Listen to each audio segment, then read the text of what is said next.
नमस्कार शेतकरी मित्रांनो, उन्हाळ्यात तापमान वाढल्यामुळे जनावरांना डिहायड्रेशनचा मोठा धोका असतो। सततच्या उष्णतेमुळे त्यांच्या शरीरातील पाणी कमी होऊन थकवा, अशक्तपणा आणि अन्य गंभीर त्रास होऊ शकतात। त्यामुळे त्यांची विशेष काळजी घेणे गरजेचे आहे।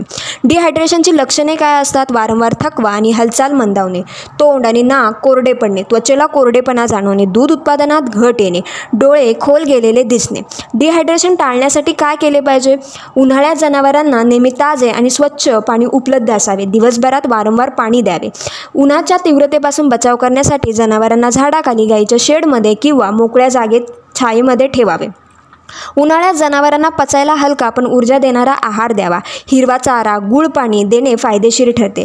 गरमीच्या काळात जनावरांना दिवसातून एकदा तरी थंड पाण्याने अंघोळ घालावी, ज्यामुळे शरीराचे तापमान संतुलित राहते। सकाळी लवकर आणि संध्याकाळी थंड हवेतच जनावरांना मेहनतीची कामे द्यावीत।